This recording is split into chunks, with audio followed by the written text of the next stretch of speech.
Oke guys, welcome back to Daily Charting with Toshi, di mana kita akan daily chart your favorite cryptocurrencies. Oke, dalam 24 jam terakhir, cryptocurrency market lanjut lagi turun sebesar 2,84%. Dengan total market cap mencapai di 1,77 triliun US dollars. Dan sekarang harga Bitcoin ada di 38.600-an. Berarti dengan jelas ya, MA20-nya masih cukup kuat di daily sehingga dia lanjut membuat Bitcoin turun ya. Dan itu merupakan penurunan sebesar 2,2%-an dalam 24 jam terakhir ya. Untuk Ethereum, dia turun sebesar 3,1% dengan harga sebesar 2.800-an. Lalu BNB, dia gagal mempertahankan 400 dan sekarang ada di 395 dengan penurunan sebesar 2,02% dalam 24 jam terakhir. Solana turun sebesar 3,3%, XRP 3,18%, Luna 2,62 dan seterusnya. Rata-rata semua altcoins terkoreksi ya. Palingnya mungkin ada 1-2 lah yang sedikit anomali ya. Tapi overall semua ketarik oleh Bitcoin. Dan kalau kita lihat di daily close-nya kemarin, jujurnya ya nggak bagus ya. Nggak bagus karena lagi-lagi membuat lower high di sini ya. Dimana sudah 2 kali nih lower high sejak tanggal 20 sampai 21 April ya, di mana dia mencoba untuk menembus MA50 dan 20 di sini ke reject, lalu membuat lower high pertama, membuat lower low dan lower high kedua. Alias apa? Secara struktur Bitcoin is not looking good ya, it's looking kind of bearish. Dan untuk kalian yang kemarin sudah buy limit atau pasang buy limit ya, pasang buy limit di daerah untuk yang agresif, kalian sudah mendapatkan posisi seharusnya di sini ya, di mana itu di daerah 38.100-an ya. Nah, kalau kita lihat sekarang ya, yang menjadi yang menjadi pertanyaan adalah apakah hari ini akan lanjut lagi jebol ya, close di bawah dari 38.100 atau tidak. Kalau sampai close lagi di bawah 38.100, artinya lagi-lagi Bitcoin membuat lower low. Dan seperti yang kita sudah bahas berkali-kali, apabila satu aset dengan konstan membuat lower low, lower high, dan lower low lagi, ujung-ujungnya apa? Mau tidak mau dia akan cenderung bearish ya. Nah, jadi tentunya nanti kita akan bahas lagi mengenai buy limitnya di belakang. Untuk sekarang kita akan lihat dulu Bollinger Band. Sekarang ada di mana sih ya? Ya, kalau seperti itu kita ubah dulu bukan Bollinger Band, Bull Support Band ya. Kita ubah dulu dari Bollinger Band ke Support Band di sini ya, Bull Support Band. Nah, kalau kita lihat masih cukup jauh ya. Mereka ada di daerah sekitar 41.000 sampai 42.800-an. Ya, jadi masih cukup jauh di atas. Dan sekali lagi seperti yang gue bilang ya, mau tidak mau, apabila ya weekly close masih terus di bawah dari Bull Support Band, itu menurut gue adalah bear market. Ya, tinggal pertanyaannya apakah bear marketnya singkat seperti di sini ya, seperti bulan Mei lalu sampai bulan Juli lah ya, atau akan lama seperti winter di sini ya. Kita tahu bahwa winter bisa sampai last beberapa ini ya, bahkan bisa sampai tahunan. Contohnya kita lihat di siklus 2018 ya, 2017-18 lah. Ini kalau kita cek kurang lebih sampai ke bottomnya sekitar setahunan ya, bahkan setahun lebih lah. Ya, jadi ya semoga saja nggak winter ya, semoga saja crypto bear market yang singkat dan bisa lanjut lagi ke atas ya.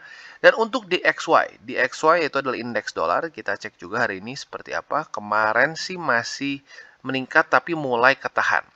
Kita cek di sini dan ternyata balik lagi ke atas ya, masih retest daerah 103. Nah, semoga saja ya dalam beberapa hari ke depan dolar mulai turun ya, karena kalau dolar terus naik mau tidak mau ya cryptocurrency maupun ya risk on aset lain juga ya, bukan cuma cryptocurrency saja, seperti indeks Amrik, saham-saham Amrik itu mau tidak mau akan melemah ya. Jadi kurang lebih seperti itu. Sebelum kita masuk ke TA yang lebih detail, kita akan bahas dulu newsnya. Oke, dan berita kita pada hari ini datang dari Telegram, di mana para user Telegram sekarang bisa mengirim dan mereceive cryptocurrency setelah hiatus selama 2 tahun ya. Jadi buat kalian yang belum tahu, di 2019-an ya, mungkin sebenarnya mulai dari 2018-an lah ya, di mana Telegram ini berencana untuk bisa menjadi seperti wallet lah kesannya ya, di mana kita bisa mengirim dan menerima cryptocurrency. Tetapi dia ada legal problems lagi-lagi dengan SEC ya. Jadi SEC ini memang biang kerok ya, dari dulu biang kerok. Nah, kalau kita lihat di sini, akhirnya ini bisa kita lakukan di Toncoin ya, atau lebih tepatnya di Ton Network dan mengirim Toncoin ya. Jadi seperti yang kita bisa lihat, The Ton Foundation ini announce bahwa Selasa lalu a new bot ini akan digunakan di Telegram ya untuk bisa mengirim dan menerima Toncoin dari Telegram. Ya, nah selain dari itu juga kita bisa membeli Bitcoin di dalamnya. Ya, nah ini seperti yang gue bilang tadi ya, ini 2019 sudah pernah diusahakan oleh Telegram, tetapi dia ya lagi-lagi SEC melarang dan ya basically ujung-ujungnya di abandon projectnya ya. Tetapi sekarang sepertinya Telegram mulai melakukannya lagi ya. Nah sekarang pendekatannya dengan si Ton Network ini ya. Nah, jadi pertama yang kita bisa lakukan adalah bisa send dan receive Toncoin, ya karena lagi-lagi ini adalah Ton Network, dan juga kita bisa membeli Bitcoin di app Telegram. Ya, lagi-lagi sekarang semakin mudah untuk kita bisa membeli Bitcoin, ya. Nah, selanjutnya kita bisa juga di sini yang unik adalah user ini tidak mendapatkan transaction fee, ya. Biasa kalau kita mengirim cryptocurrency, tentunya kalian bisa cek ya, selalu ada fee macam-macam, ya. Misalnya USDT biasanya $1, ya. Lalu kalau BUSD, nah itu kadang-kadang seringnya gratis tuh kalau kita pakai BEP20 ya. Nah di sini uniknya ini seperti mengirim BUSD dengan BEP20 nih. Jadi tidak ada transaction fee di sini. Dan yang unik juga apa? Katanya kita tidak perlu menggunakan address kita yang long, yang biasa tuh, yang kita harus copy paste, yang kita cek berkali-kali sebelum kita kirim. Sekarang katanya bisa lebih pendek ya. Dan apa namanya bisa dibilang ini menjadi satu titik baru bagi Telegram sejak 2019 ya, di Oktober 2019 di mana dia battle dengan SEC lagi-lagi ya. Dan setelah itu ya otomatis kita tahu itu di abandon projectnya. Nah, sekarang di 2020 sebelumnya lagi di 2020 akhirnya settlementnya pun Telegram sampai harus mengembalikan 1,2 miliar US dollar dari token seal mereka. Ya, nah sekarang cara mereka unik dengan menggunakan si Tor Network ini. Jadi dananya tidak mereka pegang. Ya, overall it's good news ya karena balik lagi ini menjadi satu lagi cara untuk bisa meningkatkan adopsi. Ya, mau tidak mau cara paling mudah untuk membuat cryptocurrency jadi semakin ya berharga adalah dengan cara sebanyak mungkin orang mengadopsi cryptocurrency. Ya, nah dengan Telegram melakukan ini nanti mungkin akan memecut yang lain untuk melakukan hal yang sama. Ya, kedepannya mungkin semua sosial media kedepannya akan memiliki wallet kripto di mana nanti kita bisa berbelanja dan melakukan semua transaksi di platform mereka dengan menggunakan cryptocurrency ya. Jadi kurang lebih seperti itu news kita dari Telegram pada hari ini. Oke, dan kita balik lagi ke Bitcoin ya. Jadi untuk Bitcoin seperti yang kita bisa lihat ya, jujurnya secara TA not looking good ya karena sejak tanggal 20 April inilah ya, 20 April dia sempat memecahkan sebuah lower high di sini ya, tetapi langsung ke reject oleh 20 dan 50 membuat lower high, satu lower low dan lower high lagi ya. Jadi seperti yang kita sudah katakan di depan, satu aset yang membuat lower low dan lower high adalah aset yang cenderung bearish ya.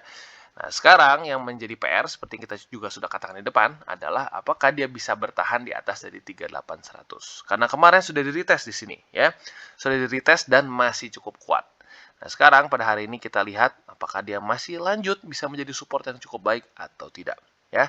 Nah, otomatis untuk seperti itu buy limit juga kita akan update lagi ya. Untuk buy limit, untuk kalian yang agresif bisa pertimbangkan di 38.100-an di sini ya, tepatnya di 38.119 atau kalau kalian buletin juga boleh di 38.200 aja biar andaikan sampai cuma nge-wick tetap dapat. Lalu untuk kalian yang masuknya lebih ke medium risk bisa pertimbangkan di daerah 37.000 di sini ya. Untuk yang konservatif seperti biasa bisa bersabar di daerah 35.000 ya. Jadi kurang lebih seperti itu untuk Bitcoin. Kalau secara makronya kita bisa lihat masih cukup oke.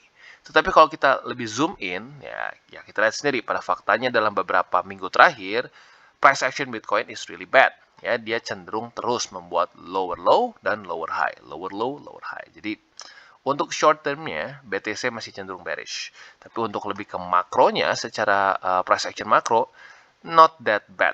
Ya, ini mungkin akan jadi lebih seram apabila Bitcoin sudah mulai tembus daily close, apalagi weekly close di bawah dari 37.000 ya. Karena kalau sudah sampai close di bawah dari 37.000, artinya strukturnya sudah mulai berubah bahkan secara makro ya. Jadi kurang lebih seperti itu untuk Bitcoin. Gue ulangi lagi, buy limit untuk yang agresif di daerah 38.200 ya, kita buletin ke atas. Dan untuk kalian yang lebih masuknya ke medium risk bisa pertimbangkan di daerah 37.000. Dan untuk yang konservatif seperti biasa nunggu sabar di daerah 35.000 ya. Kurang lebih seperti itu. Jadi untuk kalian yang ingin akumulasi Bitcoin maupun altcoins lain, jangan lupa di bawah kita ada banyak link referral, ada macam-macam. ada toko kripto, ada Bybit, ada Maxi, dan banyak lagi. Lu bisa pilih. Tapi tentunya tidak wajib. Ya, tapi dengan menggunakan link referral kita di bawah, lu secara aktif membantu perkembangan dari TCI. Ya. Dan satu lagi, jangan lupa juga bahwa DCWT ini bukanlah financial advice. Itu yang paling penting. Ya, ini bukan financial advice.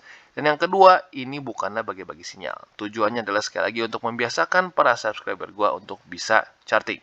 Oke, dan sekarang kita lanjut ke Harmony One, di mana kita bisa lihat dia jebol ya.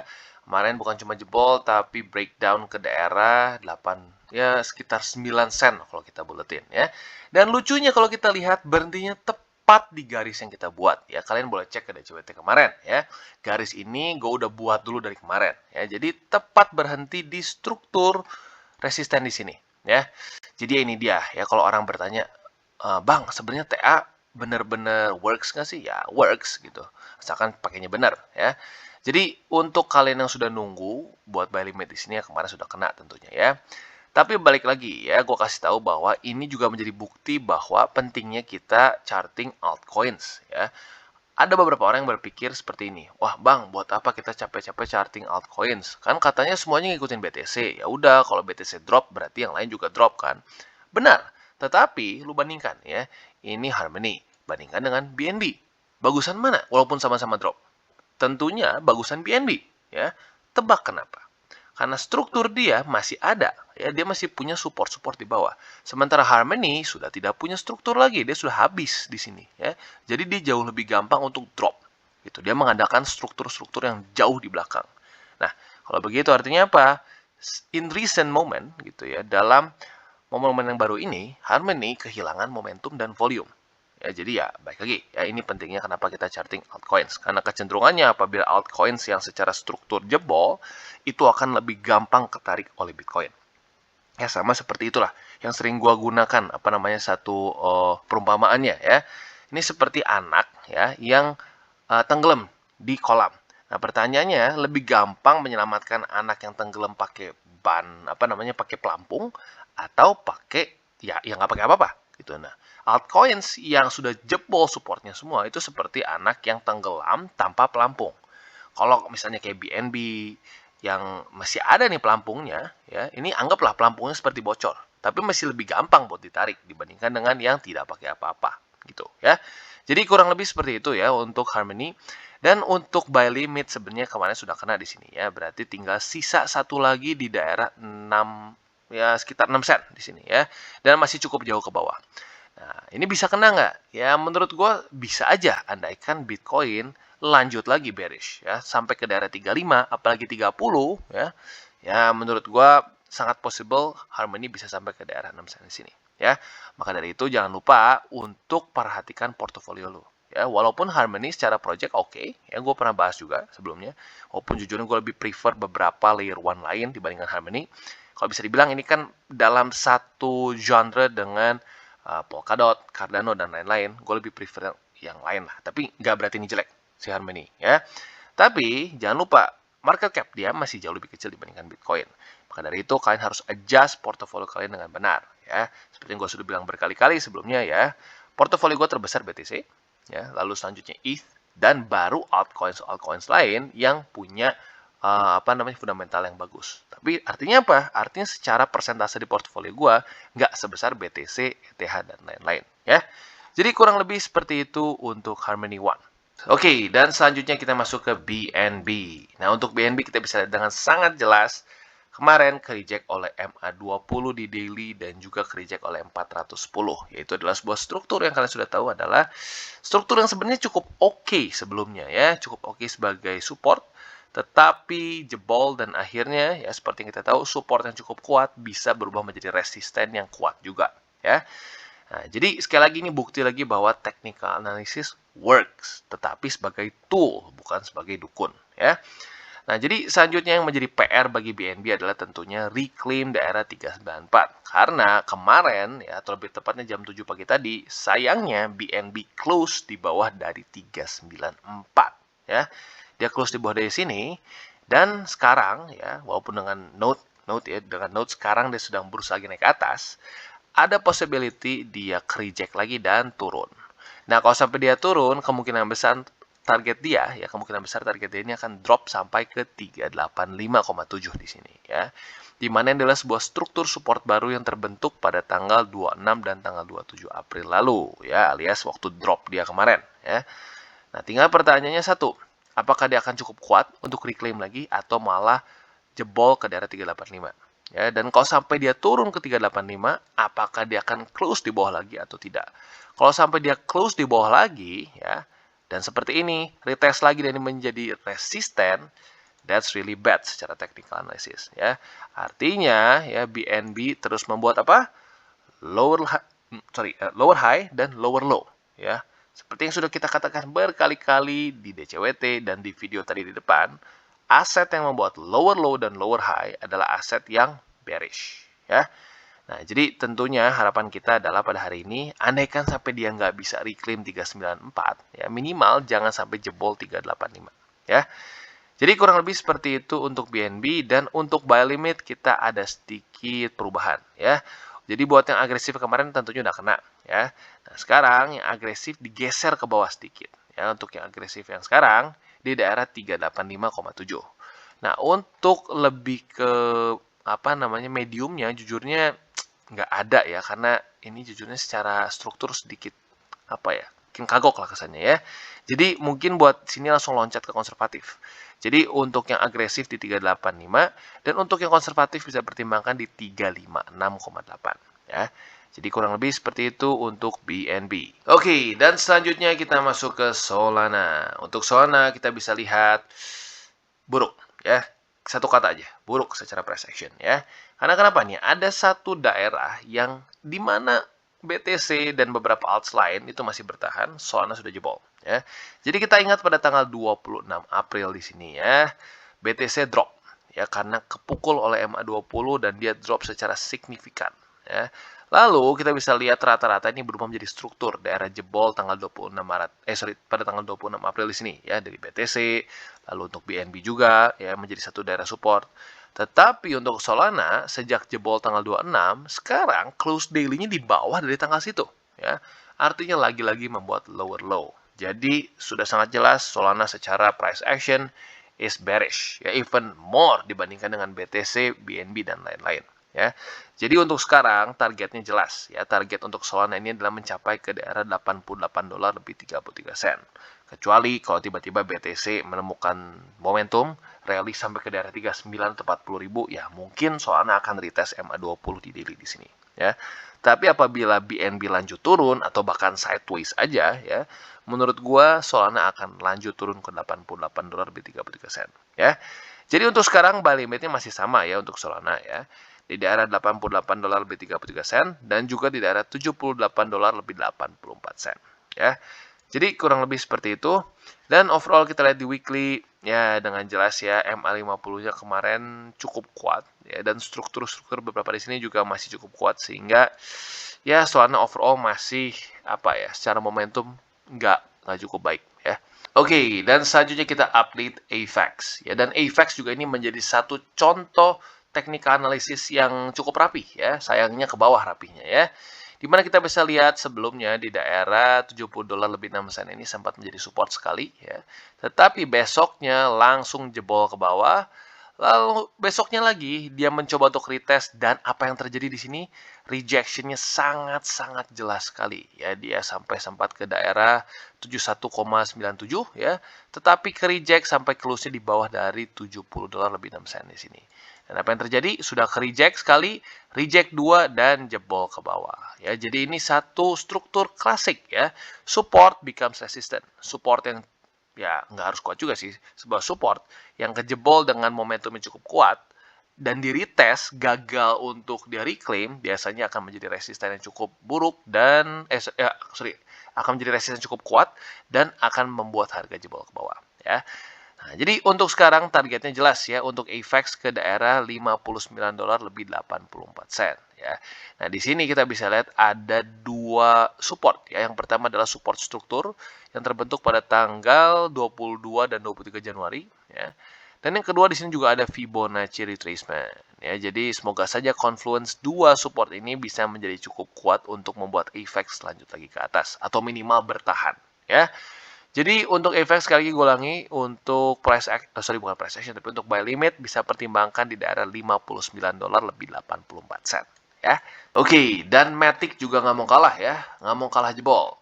Jadi setelah dia sedikit sideways selama 2 hari di tanggal 27 dan tanggal 28 ya, ini Matic even worse ya dibandingkan dengan Solana. Solana saja sudah buruk di sini. Untuk Matic kita bisa lihat dia bahkan benar-benar tidak ada volume sama sekali ya. Langsung ke bawah lagi ya. Jadi tanggal 26, tanggal 27 dia sudah drop, lalu sideways lagi sehari dan drop lagi ya. Jadi luar biasa bearish untuk Matic. Sekali lagi ini menunjukkan bahwa apa? Ya di sini tidak ada support ya, tidak ada support ya. Jadi ujung-ujungnya seperti pelampung yang tadi gue bilang ya, ini seperti anak kecil yang tidak punya pelampung dan tenggelam. Jadi sulit. Andaikan BTC drop, dia akan langsung drop yang lebih parah lagi. Ya, ya dengan jelas target dia adalah $1 lebih 12 sen untuk sekarang. Ya, dan $1 12 sen ini adalah struktur di weekly. Nah, semoga saja struktur ini bisa cukup kuat untuk bisa minimal mempertahankan harga Matic. Ya, karena kalau kita lihat weekly-nya pada hari ini jujur jelek banget ya untuk Matic ya. Dia kurang lebih kalau kita cek ya, berapa persen sih ini? Kita cek dia minus sebesar 14,95% dalam 1 minggu ke belakang ya. Ya, jadi overall quite bad untuk Matic ya secara struktur. Dan bahkan sebenarnya kita sudah bilang ya, untuk Matic secara struktur udah dari beberapa minggu lalu sudah cukup buruk ya. Jadi baik lagi untuk averaging Matic bisa pertimbangkan sekarang hanya di $1 lebih 12 sen. Dan tentunya untuk PR-nya jangan sampai tembus lagi ya, karena kalau sampai tembus lagi kita bisa lihat secara struktur, aduh lumayan jauh ya, bisa sampai ke daerah 68 sen dan tentunya kita tidak mau itu ya. Jadi kurang lebih seperti itu untuk Matic ya, dan semoga saja ini bisa mantul. Harapannya adalah RSI-nya ini sudah oversold ya. Semoga saja ini bisa membuat minimal harga Matic stop nggak lanjut lagi ke bawah. Oke, dan selanjutnya kita masuk ke Polkadot. Untuk Polkadot kita bisa lihat dia sekarang sudah menuju ke daerah $16 kalau kita bulatkan di sini ya. Kemarin sebenarnya sudah nyaris kena ya 16,18. Jadi ya sebenarnya sudah sempat di retest lah hitungnya kemarin ya. Dan untuk Polkadot kita bisa lihat ya, yang menjadi permasalahan utama bagi Polkadot adalah MA20 di daily ya. Waktu pada tanggal 20 dan 21 April dia sempat meretest di sini, tetapi kita bisa lihat langsung reject. Setelah itu membuat apa? Lower high, lower low, dan lower high, dan seterusnya seperti biasa. Klasik ya. Udah reject, tiba-tiba BTC juga drop, ya sudah ya, Polkadot langsung seperti tidak bernyawa lagi. Sudah aja nih tinggal kayak terapung-apung dengan ombak di laut gitu kesannya ya. Nah, jadi untuk sekarang Polkadot untuk buy limit masih bisa pertimbangkan di daerah $15 lebih 96 sen, atau kalau dibulatkan jadi $16 ya.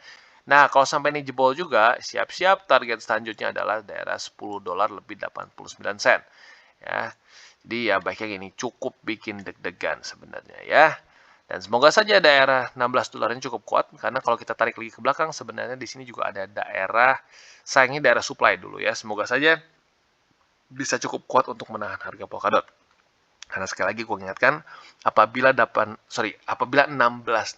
ini tembus, kemungkinan besar dia bisa mengejar sampai daerah $10 lebih 89 sen. Dan kalau sampai ke daerah situ, kita tahu itu adalah daerah apa? Kemungkinan daerah double top. Ya, kalau sampai tembus juga dan seperti ini, wah, hancur ya. Jadi kurang lebih seperti itu untuk Polkadot. Jadi ini cukup penting ya daerah $16 ini. Kalau sampai dia bisa pertahankan, ini tentunya adalah satu pertanda yang cukup baik untuk Polkadot. Oke guys, jadi itu adalah akhir dari segmen DCWT kita pada hari ini. Dan jangan lupa bagi kalian yang merasakan manfaat dari segmen ini, jangan lupa untuk share ke teman-teman kalian. Dan apabila lu pengen mensupport channel kita, ya TCI, jangan lupa untuk menggunakan link referral kita di bawah. Nggak wajib ya, tetapi apabila lu menggunakan link referral kita di bawah, ada macam-macam ya, dari Bybit, Huobi, Maxi, toko kripto, dan banyak lagi ya.